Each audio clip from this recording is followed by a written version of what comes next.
ये वाक्य रचना संबंधी प्रश्न है। इससे संबंधित जितने भी प्रश्न आएंगे आप उसे आसानी पूर्वक हल कर सकेंगे, क्यों कि मैं यहाँ पर क्यों और कैसे का भी जवाब देने जा रहा हूँ। आप प्रश्न संख्या 1 देख रहे हैं। इसमें लिखा है उसने फिर खाली जगह दम कर दिया। यहाँ पर 4 विकल्प है। क में है नाकों, ख में है नाक, ग में है दोनों और घ में कोई नहीं। अब आप इन विकल्पों पे विचार कीजिए और इस खाली जगह को भरने की कोशिश कीजिए। नियम कहता है कि यदि कोई भी एक वचन के शब्द जब विभक्ति युक्त होते हैं और उस विभक्ति का लोप कर यदि वाक्य में प्रयोग करना चाहते हैं तो उस शब्द का बहुवचन रूप हो जाता है। जैसे दांतों उंगली दबाना, अर्थात दांत से उंगली दबाना। तो यहाँ पर क्या है, विभक्ति का लोप कर देते हैं तो एक वचन का शब्द ही बहुवचन हो जाता है। इसीलिए यहाँ नाक एक वचन में है और इसमें विभक्ति का प्रयोग न करते हैं तो इसके नाक का बहुवचन रूप होता है, अर्थात नाको। उसने नाक को दम कर दिया, या उसने नाक में दम कर दिया, उसने नाक को चना चबा दिया, या उसने नाक से चना चबा दिया। जब से का जब हम लोप करते हैं तो नाक का नाको हो जाता है। दांतों उंगली दबाना, अर्थात दांत से उंगली दबाना, वही यहाँ पर नाक का बहुवचन नाको हो गया है। इसीलिए प्रश्न संख्या 1 का सही उत्तर होगा क। उसी तरह से प्रश्न संख्या 2 में मैंने दिया है कि उसकी खाली जगह दर्द है। इसके लिए 4 विकल्प है। क में है आँखों, ख में है आँखें, ग में है आँख में और घ में है क ग दोनों। अभी अभी जो मैंने नियम बताया उसी नियम के पालन करके हमें चलना है। यहाँ पर देखिए आँखें, आँखें क्या है, बहुवचन में है, लेकिन मैंने कहा था कि एक वचन के शब्द होने चाहिए। ये आँखें शब्द तब शुद्ध होगा जब इसमें विभक्ति नहीं लगी हुई होगी तब, यानी आँख में जब विभक्ति नहीं लगी हुई होती है उस अवस्था में आँख का बहुवचन आँखें होता है। किंतु इस नियम के मुताबिक विभक्ति युक्त शब्दों का बहुवचन रूप होता है। अब क पे विचार कीजिए कि आँखों, यानी अगर इसमें विभक्ति लगी हुई होती और उस विभक्ति का लोप करते हैं तो आँखों हो सकता है। उसी तरह से ग में है कि आँख में, अर्थात एक वचन के शब्द जब विभक्ति युक्त हो और उसके विभक्ति का जब लोप करते हैं तो उस शब्द का बहुवचन रूप होता है, यानी आँखों हो जाता है। अर्थात एक वचन आँख में जब में विभक्ति लगी हुई है और उस में का लोप करते हैं तो हो जाएगा आँखों। इसीलिए उसकी आँखों दर्द है या उसकी आँख में दर्द है, दोनों वाक्य सही होंगे। इसीलिए विकल्प क और ग दोनों सही हैं और उसके लिए क और ग दोनों दिया गया है। इसीलिए प्रश्न संख्या 2 का उत्तर घ होगा। प्रश्न संख्या 4 में मैंने दिया है खाली जगह विस्मयादि बोधक चिन्ह हल्ला मत करो। इसके लिए 4 विकल्प है, लड़के, लड़का, लड़कों और लड़कों। इसमें से अब उपयुक्त शब्द को चुन करके भरना है। कोशिश कीजिए। पहले ध्यान देने वाली बात यहाँ ये है कि हल्ला मत करो, ये करो जो है एक वचन में है और उसके बाद विस्मयादि बोधक चिन्ह है, यानी उसे संबोधित करके कहा जा रहा है कि हल्ला मत करो। अब यहाँ पर देखिए सभी में लड़का ही है। अब ये लड़का जो है, ख में लड़का एक वचन आकारांत पुल्लिंग शब्द है। जब इसको हम संबोधन के रूप में प्रयोग करेंगे तो इसके आ का ए हो जाएगा, अर्थात लड़का का लड़के हो जाएगा और यहाँ पर क्या है, लड़के। अब हम गो विकल्प पे विचार करते हैं तो ये है लड़कों, यानी इस शब्द में विभक्ति लगी हुई थी उसका बहुवचन रूप है। और यहाँ पर क्या है, लड़कों, अर्थात लड़कों पे अनुस्वार का प्रयोग नहीं किया गया है। तो यहाँ पर यह साबित होता है कि यहाँ पर एक वचन शब्द का ही प्रयोग किया जाएगा और नियम के मुताबिक आकारांत पुल्लिंग शब्द को जब संबोधन के रूप में प्रयोग किया जाता है तो उस आ का ए हो जाता है। तो लड़का यहाँ पर आकारांत पुल्लिंग शब्द है, जब इसे संबोधित किया जाएगा तो इस लड़का का लड़के हो जाएगा और वह लड़के यहाँ विकल्प क में दिया हुआ है। इसीलिए इस प्रश्न संख्या 4 का उत्तर क होगा, लड़के। अब प्रश्न संख्या 5 में है खाली जगह फिर विस्मयादि बोधक चिन्ह, आप लोग बैठ जाएं। देखिए यहाँ पर क्रिया में क्या है, बैठ जाएं, यानी बहुवचन की क्रिया है और ये कर्ता भी जो है सो बहुवचन के हैं। और यहाँ पर विस्मयादि बोधक चिन्ह है, अर्थात यहाँ पर भी किसी को संबोधित किया जा रहा है। किंतु ध्यान देने वाली बात यहाँ पर यह है कि ये आप लोग बहुवचन में हैं, क्रिया भी बहुवचन में है, इसलिए यहाँ पर जिन शब्दों को संबोधित किया जाएगा वो बहुवचन के शब्द होंगे। अब इनमें से बहुवचन के शब्दों को ढूंढिए। क में है बहने, ख में है बहनों, गौ में है बहनजी और घ में है बहनों।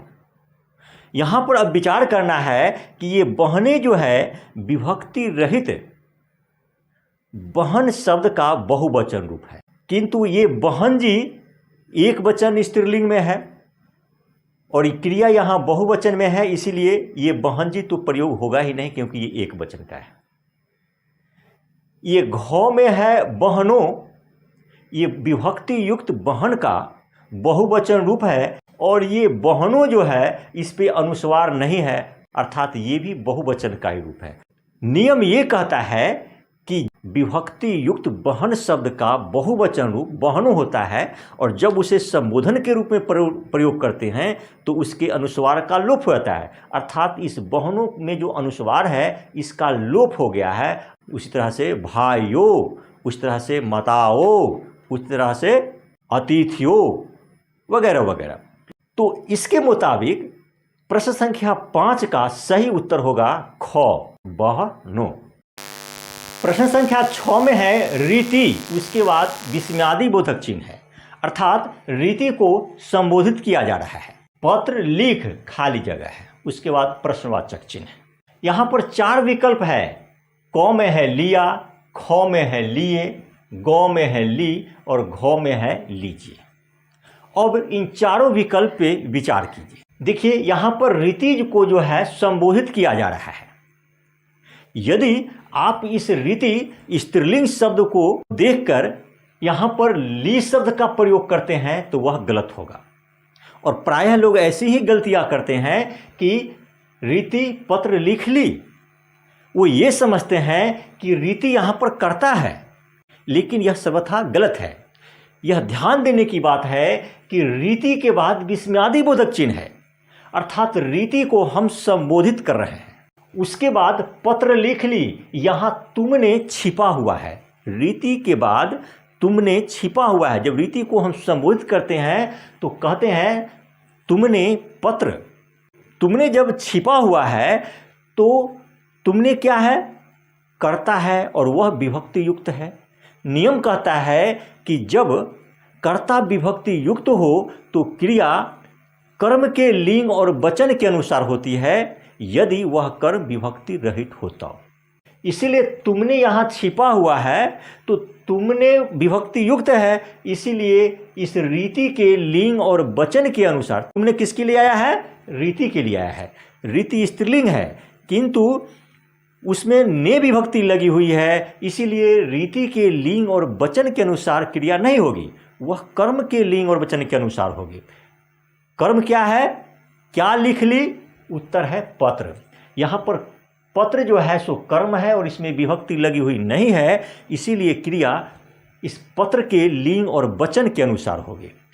पत्र एक वचन पुल्लिंग में है, इसीलिए अब इसमें से एक वचन पुल्लिंग को खोजिए।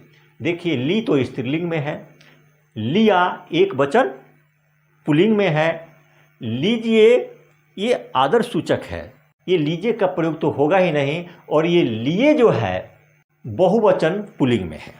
तो चूंकि पत्र यहाँ एक वचन पुल्लिंग में है, इसीलिए क्रिया भी यहाँ पर एक वचन पुल्लिंग में है, इसीलिए इस खाली जगह में लिया शब्द ही भरा जाएगा, एक वचन पुल्लिंग शब्द भरा जाएगा, अर्थात रीति पत्र लिख लिया, वाक्य सही होगा।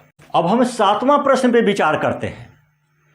7वां प्रश्न है, उसने दिनेश को शिक्षक से हिंदी खाली जगह। अब इसमें क्या भरा जाएगा? दिनेश पुल्लिंग है, शिक्षक पुल्लिंग है, हिंदी स्त्रीलिंग है। नियम ये कहता है कि क्रिया विभक्ति विरोधी है, अर्थात जिसके साथ भी विभक्ति लगी हुई होती है क्रिया उसके लिंग और वचन के अनुसार नहीं होती है। जिसके पास विभक्ति नहीं होती है उसी के लिंग और वचन के अनुसार क्रिया होती है। अब यहाँ पर देखिए, उसने, उसमें ने विभक्ति लगी हुई है, दिनेश को, इसमें को विभक्ति लगी हुई है, शिक्षक से, इसमें से विभक्ति लगी हुई है, हिंदी में कोई विभक्ति नहीं है, इसीलिए हिंदी के लिंग और वचन के अनुसार यहाँ पर क्रिया आएगी। अब ये 4 विकल्प है, इस चारों विकल्प से ढूंढिए कि एक वचन स्त्रीलिंग में कौन क्रिया है। पढ़वाया एक वचन पुल्लिंग हुआ, पढ़वाए बहुवचन पुल्लिंग हुआ, पढ़वाई एक वचन स्त्रीलिंग है। और ये पढ़वाई, ये ई जिस शब्द के अंत में ई होता है, ये तो पढ़वाई शब्द ही गलत है। तो ये पढ़वाई एक वचन स्त्रीलिंग में है, इसीलिए यहाँ पर पढ़वाई शब्द भरा जाएगा, अर्थात इसका उत्तर ग सही है। अब हम प्रश्न संख्या 8 पर विचार करते हैं। वहाँ खाली जगह बर्फ रखो। को में है तरोताज़ा, खो में है ताजी, गो में है ताज़ा और घो में है ताजे। यहाँ पर देखिए कि यहाँ पर जो है बर्फ विशेष है, यानी बर्फ की विशेषता बतलाई जा रही है। यहाँ पर जो भी होगा वह विशेषण ही होगा, और ये विशेषण इस बर्फ के लिंग और वचन के अनुसार होगा। तो यहाँ पर बर्फ जो है एक वचन स्त्रीलिंग में है, इसीलिए ये तरोताज़ा, ताजी, ताज़ा, ताजे, ये शब्द में से खोजना हमको है कि कौन एक वचन स्त्रीलिंग के विशेषण है। तो क्या है? तरोताज़ा पुल्लिंग है, ताजी स्त्रीलिंग है, ताज़ा पुल्लिंग है, ताजे बहुवचन पुल्लिंग है।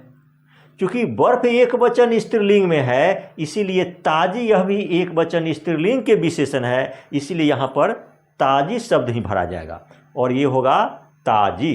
इसीलिए प्रश्न संख्या 8 का उत्तर होगा ख। 9वां प्रश्न है, उस कमरे खाली जगह चमगादड़ यहाँ है। इसमें 4 विकल्प है, को में है का, खो में है की, गो में है के और घो में है से। इसमें से उपयुक्त विभक्ति कौन सी भरी जाएगी, इसमें वही चुन के यहाँ पर भरना है। यहाँ पर ध्यान देने वाली बात यह है कि यहाँ पर जो भी विभक्ति भरी जाएगी उस विभक्ति का लिंग और वचन उसके बाद वाले शब्द पे निर्भर करता है।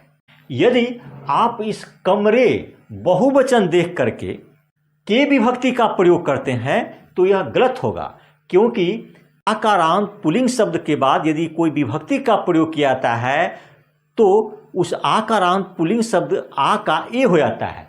क्योंकि यहाँ कमरा आकारांत पुल्लिंग शब्द है और इसके बाद कोई विभक्ति का जब प्रयोग किया जाएगा तो इस कमरा का कमरे हो गया है, इसीलिए हमें इसे बहुवचन के नहीं मानना चाहिए।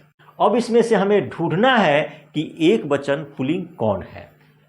को में का एक वचन पुल्लिंग का प्रतीक है, खो में की एक वचन स्त्रीलिंग का प्रतीक है, गौ में के बहुवचन पुल्लिंग का प्रतीक है और घौ से यानी अलग होने का बोध होता है।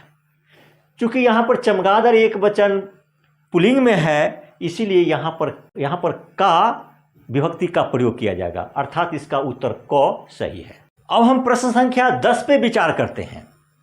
10 में है विधुर का स्त्रीलिंग रूप होता है। अब आपको यहाँ पर जानना होगा कि विधुर का स्त्रीलिंग रूप क्या होता है। विधुर क्या होता है, उसका स्त्रीलिंग रूप क्या होगा। यहाँ पर 4 विकल्प दिया हुआ है। क में है विधुरी, ख में है विधुरैन, ग में है विधवा और घ में है विधुरा। आप ईकारांत प्रत्यय लगाकर भी पुल्लिंग को स्त्रीलिंग बनाते हैं, इसीलिए विधुरी अगर आप कहते हैं तो यह गलत होगा। विधुरैन एन प्रत्यय लगा के भी पुल्लिंग से स्त्रीलिंग बनाया जाता है, यदि अगर विधुरैन करते हैं तो यह भी गलत होगा। आप प्रत्यय लगा करके भी पुल्लिंग से स्त्रीलिंग बनाते हैं, अगर विधुरा करते हैं तो ये भी गलत होगा।